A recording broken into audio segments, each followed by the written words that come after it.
could happen under an umbrella tree. Sunny days of thunder, your friends are waiting under the umbrella tree. So come on everybody, see you up at Holly's. There's no better place to be. In your imagination, you'll find an invitation under the umbrella tree.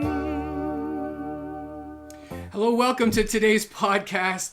Today's show is all about Under the Umbrella Tree. That's a classic Canadian TV kids show that aired from 1987 to 1993 on the CBC, created by Noreen Young. And we're very, very, very excited to have Noreen Young and Bob and Stephen and Holly, the cast of Under the Umbrella Tree. Welcome to all of you. Thank you, Kevin. Thank you. Thanks for asking us. Oh, it's an honor. It's a big honor. Huge fan of the show. I've been a fan of the show since it debuted in 1987. I've watched it since then. I've watched it with my own children now, and they loved it. They loved it. My daughter especially likes Gloria. Okay, so we're gonna start out right off. So Noreen, this one, I guess it's for all of you. I guess you can answer it all if you know it. But where did Under the Umbrella Tree come from? Like, what was the origins of the show?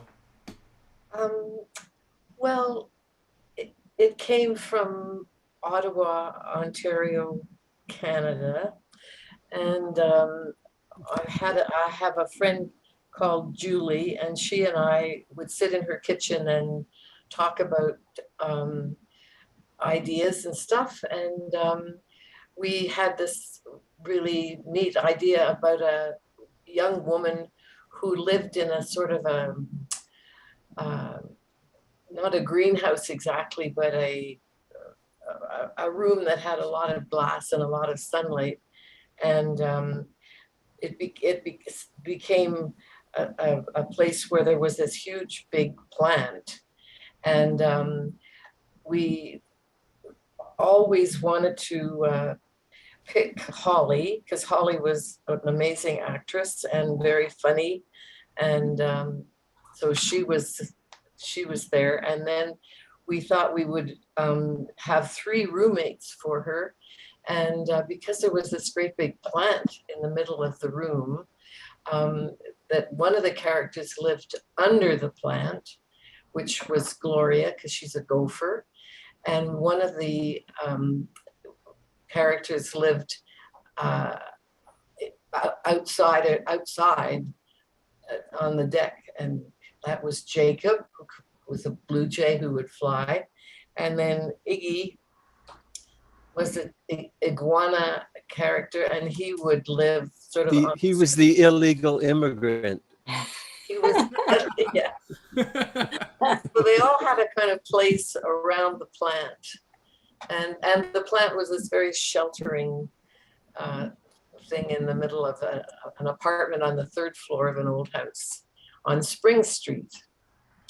So that's where it, and I pitched the idea for 7 years to the CBC, and nobody wanted to do anything about it until one time I was at a cocktail party in Toronto, and was talking to the head of children's programming at the time, and she dropped the comment, "Oh yes, well, that will be in September when Umbrella Tree starts." I said, "What?"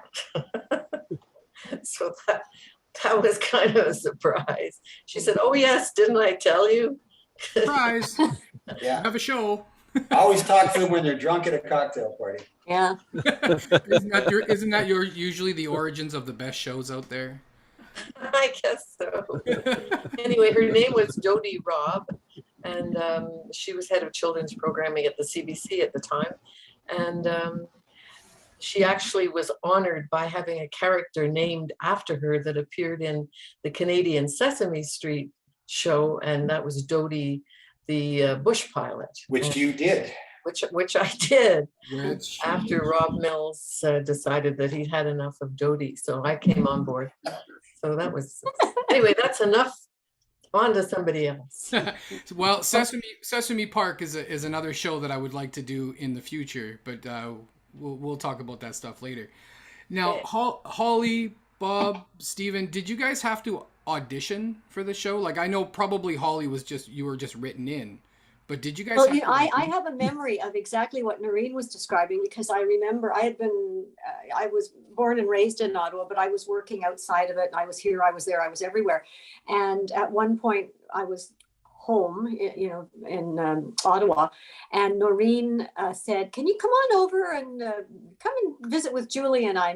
We'll meet at our house." And I went over to Noreen's home in Ottawa at the time, and I remember you describing the show to me, Noreen, and saying, so we had this idea, and we thought we'd even call the character Holly because it's kind of an unusual name and stuff. And what do you think? Would you be interested? Well, I think yes. Yeah. And it was just so interesting to hear these two creative bulbs, describing how it would be and the trajectory of the show and everything. I mean, I was sold immediately, because to me, one of the most important things about the show, and which you, in your description, sort of intuited at the time, Noreen, is that it would be a sitcom for children, which was history making. There had never been a sitcom for children. Like I used to, if I was asked to describe what my job on the show was, I would say, well, it's like Mary Tyler Moore with puppets and I'm Mare. And this to me is what Noreen and Julie were describing. And I thought, oh my God, I would love to do that. So I was in from the get-go, but then it was this long wait for it to happen, for the funding to be there and the slot to be there and all those magical things that have to come together. But I will always remember going to your house that day and you describing the characters. And as I recall, Noreen, and originally wasn't Gloria morphed. Wasn't she originally going to be a mouse? And then she was going to be a raccoon, and then she became a gopher. Am I correct on that? Yes, you're right. Well, actually, when she was a mouse, she kind of morphed into Muffy the mouse that ended up on today's special. Right. And then the raccoon, Rocky the raccoon, but that didn't really ring a bell. And then the writer Ken Sobel got involved, and he thought that Gloria should be a gopher, and that her name should be Gloria. So she's very perfect. So. Yeah. So I remember all of that. Yeah, good for you. The show. It's a long time ago too. Yeah. So, Bob, Steven, did you guys have auditions? Like, Steven, were you slotted in because you're Noreen's brother, or? What? I was auditioning for 35 years. Yeah, what? I remember. Oh, Bob was pretty great, but Bob came to my house in Toronto to meet Noreen one day. Do you remember that? I remember. Bobby, do you remember? My first memory of Noreen was at the audition for Fraggle Rock. Oh yeah. At the studio on Sumac Street, and they put you and I together to audition. But was that maybe it was right around then? I think it was right after that I met Noreen at your place, Steve. So I think the first time we met Noreen was at that audition. Oh, okay. 1981. 1981. Yeah. That's as old as me. Now you're scaring us. Oh, you know what? I still watch the show. Believe it or not, I watched the show before, like I was watching the episode on Gloria's Garden. Yeah. Just like not even 15, 20 minutes ago. Oh. Just so I can, familiarize myself with Gloria and everybody, right? Now, what, like, was the umbrella tree original? Like, was there another plant, or why? Like, what's the significance for the umbrella tree? Well, it's such a big plant, and it grows to be such a huge size, and it was like a tree in the middle of an apartment, and it has an interesting name. It's really called a chaflura, but most people call it an umbrella tree, and it had a nice title, Under the Umbrella Tree, and will remember that title. And we had a very fine friend called Bob Susie, who was a wonderful composer, and he wrote a great theme song for the show. And so people know the words to it and can sing along. You know, that's another reason why this whole thing has started, because I too wondered what happened under the umbrella tree, and and now we're finding out. Now, the mask special. I want to talk about the mask special. I think yeah. that was brilliant. I loved that mask special. What brought you guys back together, and why did you think that was something important to do at the time? Oh, you mean the COVID thing? Oh, Yeah, the COVID, yeah. the mask special, the COVID episode. You know, the amazing thing about that is that they just took old backgrounds from the show, because the sets were no longer in existence. So all the backgrounds in that thing are CGI, and I thought it was pretty darn seamless the way they put it together. Yeah, it was great. You know, it didn't look like it was, so that's why I agree with you. Yeah. So it was great. It was started by a guy in Almont who wanted very much to do a kind of info thing about COVID for kids. And Ryan Gordon is his name, right, Stephen? Yeah. Ryan. And he had a cousin who was really good with video. So the two of them were the kind of instigators. And then Bob persuaded Holly to come back and be with us. And the four of us were all hot to do it. And we did it at a textile museum in Almont. And they didn't charge us anything, except it had a really bad echo, didn't it, in the room? Yeah, sound wasn't a little great. weird. Well, I actually just did my little piece from my own rehearsal room because, well, first of all, it was COVID, but also I had a very fragile, ailing, elderly dog at the time that I just couldn't leave. So Travis was the fellow doing all the filming and stuff. Travis Gordon, correct? His last name was the same. Yeah. Wonderfully talented young man. And again, this was all just volunteering. This was just like a shout out to fans and to children about, you know, take care of yourselves. It's all going to be fine kind of thing. So it was just a little love letter to fans in a way. And I said, I can't come out to Almont to do it. So they just sort of dressed a portion of my rehearsal room and came to me and just filled my little tiny inserts that way. So it was a miracle of technology to me. But then again, I think I'm having a good day if I get the phone plugged in. So, but it was pretty amazing. I thought the show was great. I thought that little episode, seeing everyone, seeing Iggy and Jacob and Gloria and Holly back on screen together under the umbrella tree, I thought that was really, really awesome. Now, Stephen, do you still have Jacob? I do. And Noreen keeps him often or fixes him up after he's had a particularly hard Friday night. But for the most part, he's at my place now. And so he's currently he has a bit part right now in a play called The Hound of the Basketballs, which is a tribute to the history of our little town, Almont. Yeah. Are you telling me that that Blue Jays party pretty hard? He's in a box somewhere. Well, there's a reason they mold. Yeah. Let's just put it that way. And I gotta tell you, if the real danger in doing this, or the real courage, is that Iggy and Jacob and Gloria are made of latex. Mm-hmm. They don't change. It's been 35 years. I had to go on camera with this is not a comfortable thing to do. So there's where the real courage is in all of this. Look wonderful. Oh yes, I'll get that check to you later, dear. Yeah. I was gonna say, in the 35 years you haven't aged, Holly. Just the glasses have changed. That's all. You know, I love him so much. We've just met, but I love him so much. Now, do you guys have a favorite show? Do you guys have a favorite episode of Under the Umbrella Tree? Like your own? I kind of like, there was one called Mr. Farewell Finley. And it was actually about a goldfish that they had that died. And they found it belly up one day in the fishbowl and were very upset. And Holly talked them through a celebration of fish life. And so they had this lovely little ceremony where they celebrated Mr. Finley, their fish. And we battered and ate him. We did not. He did after the show. Like tartar sauce. Actually, there's a wonderful And a story. bottle of Chianti.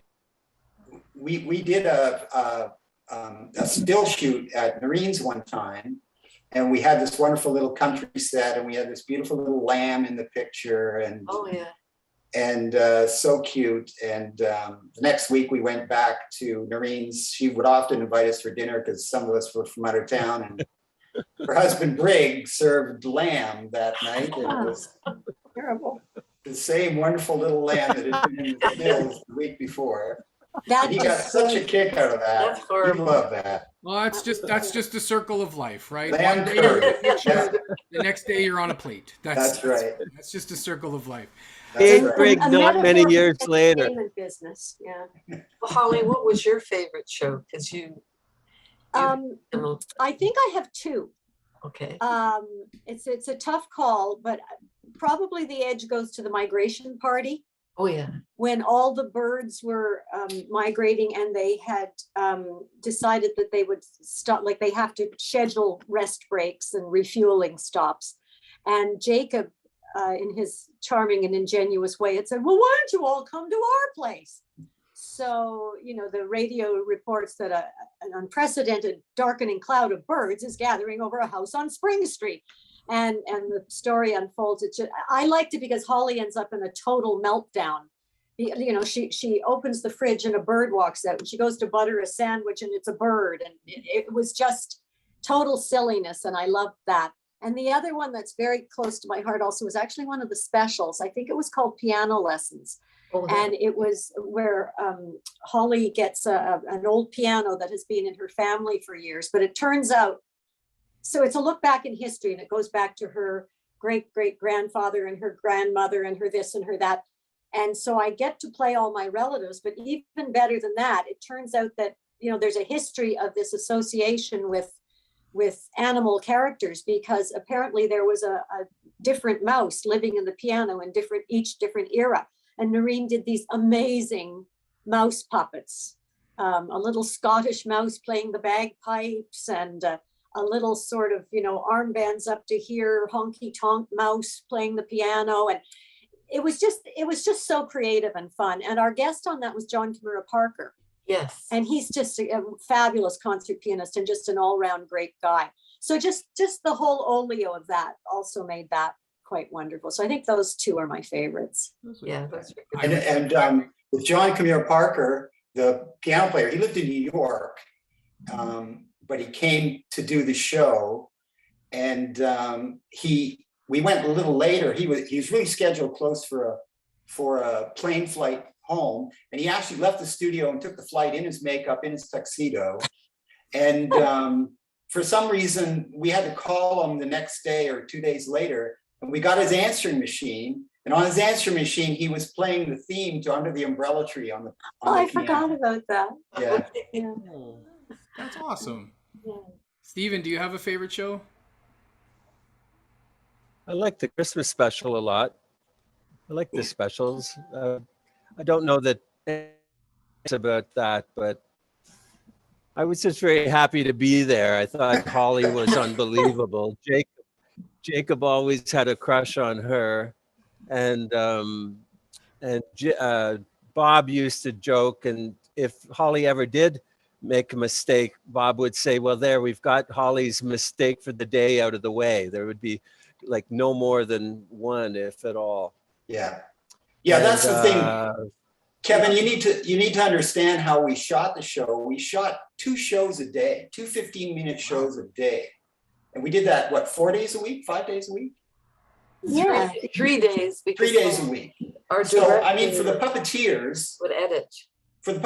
we just stuck our scripts all around the set, and we didn't have to memorize a line. We could just read everything. But Holly literally memorize 2 shows a day for 311 shows that we did.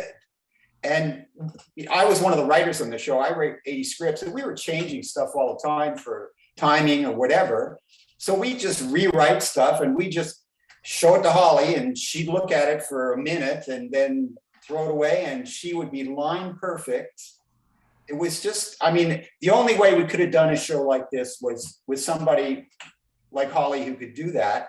And with somebody like Wayne Moss, who was our director, who was a former PA for the Muppets on Fraggle. And Wayne, he would direct 2 shows in a day. We'd all go home exhausted.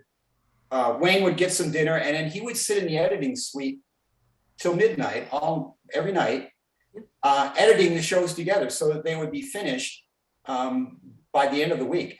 Where these people got that kind of energy from, I have no idea. And yet I've never seen Wayne in a bad mood. I've never seen him have a harsh word for anybody. He was just an absolute master at doing that. And Richard Mortimer, our other director, Chuck Rubin, our other director, it was just such a fun set to work on because of those people. Steve and I, we agree. I mean, we have the easiest job in the world. We're just the guys who put the puppets on. We don't even have to dress them or look after them or anything. Noreen would be doing all that stuff, and Steve and I would just get to play puppets all day long. We wouldn't have to memorize. Holly would have to go home and learn all her lines for the next day. All Steve and I had to do was come in early and masking tape stuff. We're masters of the masking tape. Okay, so I have to interrupt here and tell you about Bob and Stephen and of course Noreen, because yes, they did nothing. They really did nothing. Now we'll talk. You're going to say that we never came in early. The 3 of them were, I mean, they're brilliant puppeteers. They're brilliant at all the things they do, and so much fun. Oh my God, I laughed so much on this set. I mean, and I'm the perfect victim. I am a known laugher. Am I right, folks? And so they would get going, and I would literally be bent double, going like this. I needed to breathe. But I mean, that's joyful. You know, when do you get to go to work and work with people of this caliber of these 3? And I was always enchanted to watch them work. Like I had a chance to work with Noreen a little bit in advance, so I knew the joy of her puppets, which to me, I've always loved puppets, but hers are beyond anything in my books. I just absolutely love them. And they're so beautifully done, and they're so real. So for me, they, like, I would say something to Iggy or Jacob and then turn and say something to Bob and Stephen. Now it's true, I might be losing it, but in a good way, because really they made them so real. They made them little people that I knew. It was just fun. And that's all down to the brilliance of Noreen, Bob, and Stephen. So I have to say that. Yeah, it really was such a fun show to work on. And again, that was part of Wayne's strategy, because he would let us sort of push the limits a little bit, because he knew if we were entertaining each other, we were also entertaining the crew, the camera guys, the sound guys, everybody on set, because otherwise it's just a boring little kids show for them. So they'd be, distracted or whatever. But if you could get us doing our little shtick that we like to do, nobody ever knew what was going to come out of the mouth of Jacob next. So everybody kept focused. Wayne knew exactly when to draw the line, and he could say, okay, we got to get on track here. We've got to make some time deadlines. But he really wanted us to do some of that kind of stuff just to keep everybody in the room focused and everybody together, just waiting for the next laugh or the next bit of entertainment. And it just worked perfectly in that situation. So somewhere out there, there's like blooper reels. Oh my God, there are. Yeah. Noreen's got them. I've got them. I thought we burned them. They're all burned, I swear. No, they're just illegal. They're not burnt. I'm very afraid. But the other thing about the show is people were always wanting to visit the set. Now, whether this was people from the newsroom who just needed a break from the news and would, we'd be working away and look up and there's the host of the news or the administrators or what have you, to people from outside. I mean, there was many a time people were bidding in auctions to win a spot to come and visit under the umbrella tree, as I recall. And even I know my husband, who had a very grown-up job, people he would work with would say, so do you get to go under the umbrella tree? Yes, I do. Do you think I could ever? And it was a rare day that Paul didn't come into the studio just after lunch with some guy in a suit who just wanted to come and be under the umbrella tree for a little while. It was like seeing giant 5-year-olds wearing ties, but they all wanted to come, and they did. And that was part of Noreen's generosity of spirit and just saying, yes, anybody can come in and have a visit. And Did we ever get Paul in the show? Sorry? Did we ever get Paul in the show? No. No. Oh, there's We got in the live stage show. Yeah. That's actually that's a pretty right. good segue. That was a pretty good segue to my next question. I know you mentioned a guest earlier, the concert pianist, but do you guys have your favorite guest? Like, do you have like someone that you just one of your favorite people that were ever on the show? Well, I certainly do. Both my kids were on. Yeah. That works. That was pretty So special. Jess and Emmett Jess did 3 different shows, I think. And Emmett, both Jess and Emmett did the fitness special. They were in Holly's little exercise class. And boy, for them, if they run into somebody like you, Kevin, who finds out their connection, she can pull out the episode and say, well, there I am as a 4-year-old doing my little bit. Yeah. Well, we did have sort of regular characters that would drop in, like Holly's mother, and that was not my real Heather mother, and that's just Edson. playing my mother. Yeah. No, yeah. Heather Edson, was that who that That's was? the mother, the characters, yeah. And she was a human character, but we also had guest puppets, like Lewis the bird. He would come in a lot, and Mitzi, the little dog, a friend of Gloria's, that would come in and get everybody into trouble. And so we Now, had so Mrs. Mitzi, the little dog, was voiced by Holly, Yeah. but the puppet was done by Stephen. So Stephen would be doing the puppet, and Holly would be doing Holly and Mitzi at the same time. That's And actually that was a voice that I had used for some other things with Noreen in the past. So when it came to it, she said, well, what about the such and such voice? Oh, okay, I'll be Mitzi with this voice. And so I did that. And then years later, I'm doing concert tours, and I think I was somewhere in Texas. And at the end of the show at night, we always had people coming to the stage door or waiting at the dressing room who were umbrella tree children. I mean, they would travel distances. It became like a cult thing to come and say hello in person when I was doing these concert tours. And this young woman came in with her friend, and oh, nice to meet you. And we came because we knew it was Holly from under the umbrella tree, and we wanted to see you, and blah, blah, blah. And then in the course of the show, of the concert, I was doing like commercials within, it was like a radio broadcast. I was doing commercials within the show. And in one of them, I used the Mitzi voice for something. So when these 2 young women came backstage and they introduced themselves, and then one of them said, as soon as you did the such and such commercial, I knew you were Mitzi. I always knew you were Mitzi. Because she recognized the voice right away. And I thought, it will always be part of my life. It was really sweet. Do you like, does Noreen and Bob and Steven, do you guys have stories like that where you're recognized from under the umbrella tree? Or Bob, when you're recognized by Mort from, Today's Special or Well, that's the great thing about being a puppeteer. I mean, I don't really look like this guy, so nobody really makes the connection. We're pretty good. I think at the height of the show, Holly found it a bit tough just to go to the grocery store sometimes, because she knew she'd have to allow an extra half hour or 20 minutes just for all the kids that would come up and see her. And there's an upside, and there's also a downside to that too, because I think you got some weird mail from some weird people too, but as puppeteers, Yes, but we got Stephen to stop doing that, so it settled right down. But occasionally I would go You out were and I'd so have mean to me.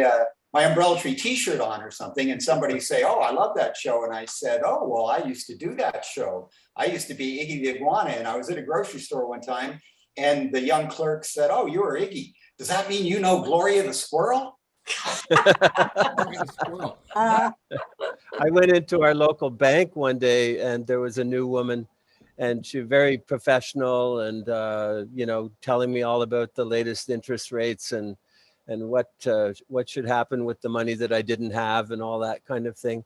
And she was looking over my file, and all of a sudden she just went silent, and she turned into a 6-year-old. And, are you Jacob Blute? Oh my God.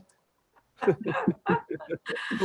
really sweet. You're not a stranger anywhere in the world. That was my experience. Because what really changed when we went on Disney, when Disney picked us up, my life changed radically. Like, it changed when I started doing the show, but then when Disney picked things up a year later or something, Noreen, it was like, whoa, everything changed completely. And I, to this day, it amazes me that people still reach out or contact me or recognize me, which I think is amazing. And as I say, it was sometimes challenging, but I had this really strong feeling that if you have the privilege of doing something like this, if a child comes up to you and wants their moment with you, they are going to have it.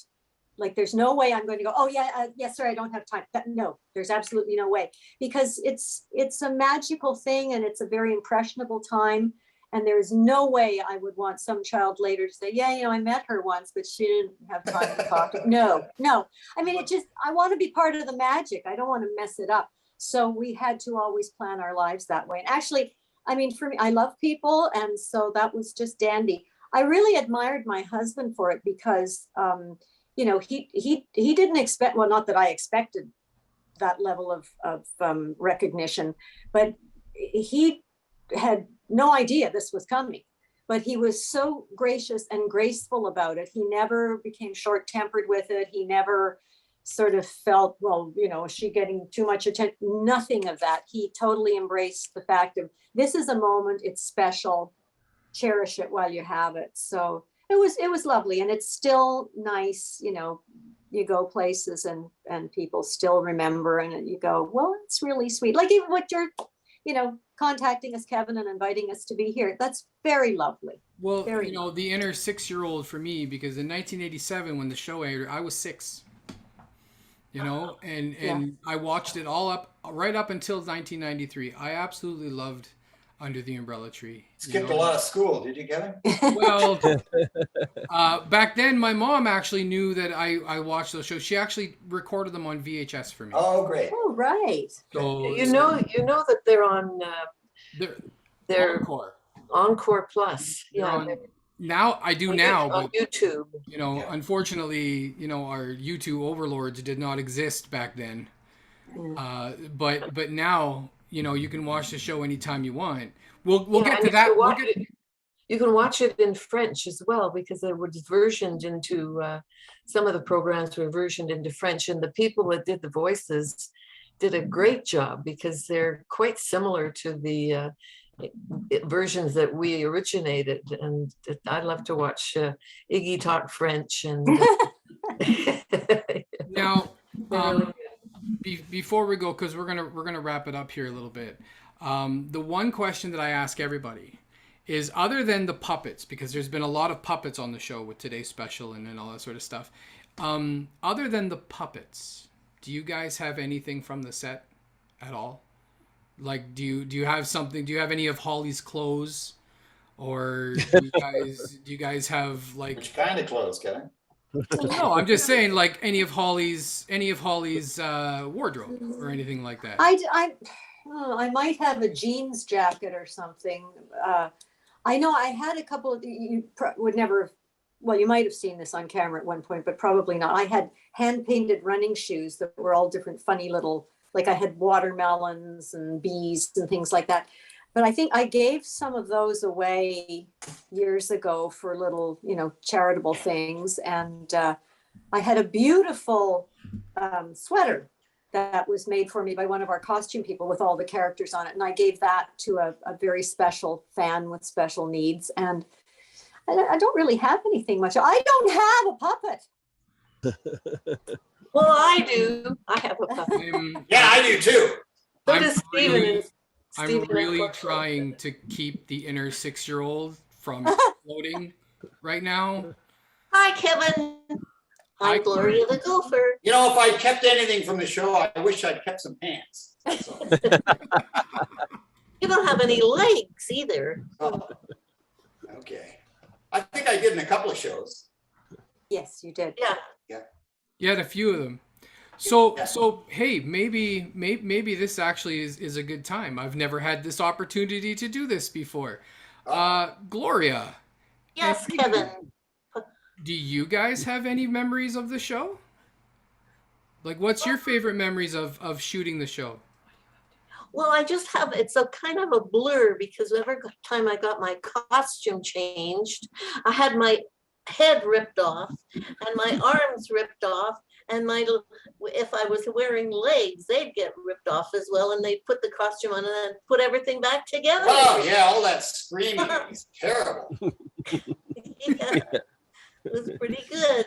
Well, my favorite one was when I got to dress up and drag as E. Lizard Breath Taylor. Oh, Remember that one? remember. Yeah. Which I used to dress up in the morning and come to set as E. Lizard Breath Taylor and just be her all day long. It was wonderful. We all love that. Yeah. Oh man, that's awesome! Thank you guys for. Stephen should do Jacob's voice before we say goodbye, Stephen. That's Jacob. What you're always telling me what to do. I got what? You know, years and years of finally being away from Umbrella Tree, and you telling me what to do all the time, Gloria. Welcome back. And well, I have, yeah, it's right back there. My therapist finally got me all right. Now you're just killing me again. I just can't stand it. Well, unfortunately, we can't see Jacob right now because the camera's all messed up. But Jacob, do you have a memory from Umbrella? Oh, I certainly do. I remember walking down the back hall to the hairdressing department, and there Holly would be having her hair done by what was her? Michelle.